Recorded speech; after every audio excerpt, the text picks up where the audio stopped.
Let's learn correct ইংলিশের নতুন এক আয়োজনে সবাইকে স্বাগত। আজ আমরা যে বিষয়টি নিয়ে আলোচনা করব সেটি হলো উচ্চতার একক কী হবে। এই বাক্যটা ধরে নেওয়া যাক। পাহাড়টি হলো 4 কিলোমিটার উঁচু। তো এই যে আমরা উচ্চতার একক হিসাবে কিলোমিটার ব্যবহার করলাম, সেটা কি সঠিক হলো? সাধারণ চোখে আমাদের মনে হবে যে এই বাক্যটির মধ্যে কোনো কিছুই ভুল নেই। অর্থাৎ বাক্যটি যদি আমরা এইভাবে বলি যে পাহাড়টি হলো 4 কিলোমিটার উঁচু এবং তার ইংরেজি যদি করি the hill is 4 kilometre high,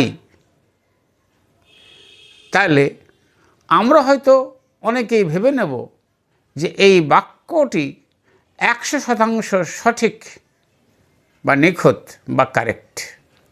কিন্তু প্রকৃত বাক্যে এই বাক্যটি ভুল হয়ে যাবে। কারণটি হলো এই রকম।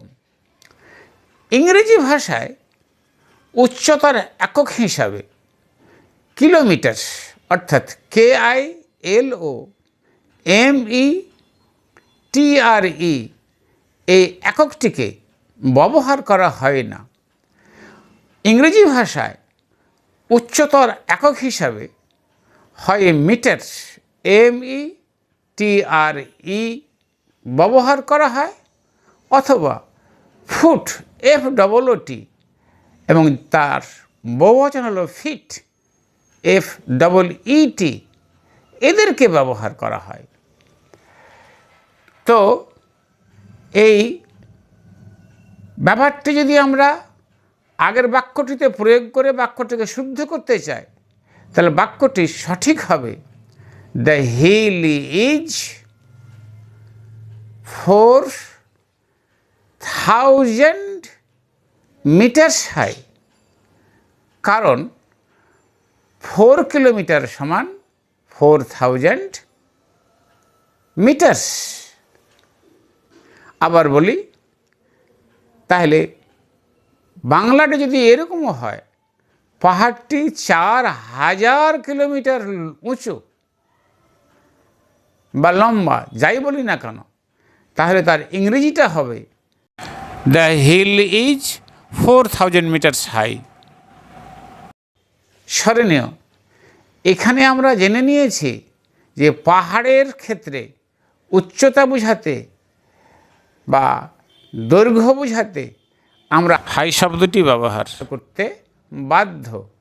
ওখানে আমরা লং বসাতেও পাবো না, টল বসাতেও পাবো না। এর কারণটি আমরা আগের এক ভিডিওতে আলোচনা করে নিয়েছি। এখানে আরেকটি কথা প্রশ্ন আমাদের মাথায় আসা খুব স্বাভাবিক। সেটি হলো এই, তাহলে কিলোমিটার এই এককটি কার একক হবে? এটি হলো আনুভূমিকভাবে, অর্থাৎ মাটি বরাবর যখন দৈর্ঘ্য প্রকাশ করব তখন তার একক ইংরেজি হবে, তার একক হিসাবে আমরা কিলোমিটার শব্দটি বসাতে পাবো। যেমন বাক্যটি যদি এই হয়, রাস্তাটি হলো 4 কিলোমিটার লম্বা, তখন আমরা বলবো the road is 4 kilometre long. এখানে স্মরণীয়, আনুভূমিকভাবে অর্থাৎ মাটির সঙ্গে সম্পর্ক রেখে যখন লম্বা দেখানো হবে, তখন লম্বা ইংরেজি আমাদের লং বসাতে হবে LONG। তখন লম্বা ইংরেজি টল বা TALL বসানো চলবে না। আর একটি লক্ষণীয়, দেহের অঙ্গ হাত পা প্রভৃতি যখন আমরা লম্বা দেখাবো, তখনও আমাদের লম্বা ইংরেজি লং বলতে হবে LONG। তখনও টল বসানো চলবে না। যেমন এই বাক্যটা যদি বলি তার হাতগুলি বেশ লম্বা, তাহলে তার ইংরেজি হবে হিজ হ্যান্ডস আর ফেয়ারলি লং। এখানে বেশ ইংরেজিটি আমরা ফেয়ারলি দিলাম, FAIRLY। এখানে মনে রাখতে হবে এই বেশ শব্দটি যখন আমরা প্রশংসার মানসিকতা নিয়ে উচ্চারণ করব বা বলতে চাইব, তখন বেশ ইংরেজি আমরা বলবো ফেয়ারলি, FAIRLY।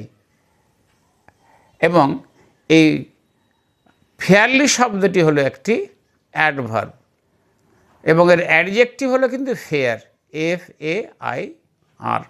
যেহেতু এখানে বললাম বেশ লম্বা, লম্বা হলো অ্যাডজেক্টিভ, অ্যাডজেক্টিভের মাত্রা বোঝাতে আমাদেরকে অ্যাডভার্ব বসাতে হয়। এই জন্যে ফেয়ারলি অ্যাডভার্বটি লংয়ের সঙ্গে যুক্ত হলো। প্রশংসা করছি বলে আমরা আবার মনে করে দিই, প্রশংসা করছি বলে বেশ ইংরেজি আমরা ফেয়ারলি অ্যাডভার্ব হিসাবে যুক্ত করলাম লংয়ের সঙ্গে।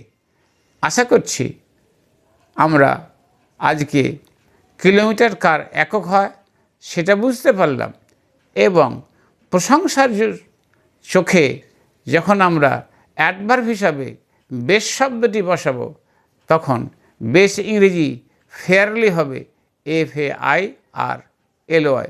সেটাও আমরা বুঝে নিলাম।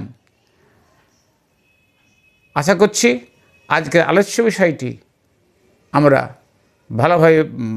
ভালোভাবেই বুঝতে পেরেছি। আবার আগামী দিন আসব নতুন এক ভিডিওতে, নতুন কোনো আলোচ্য বিষয় নিয়ে। এখনকার মতো সবাইকে ধন্যবাদ।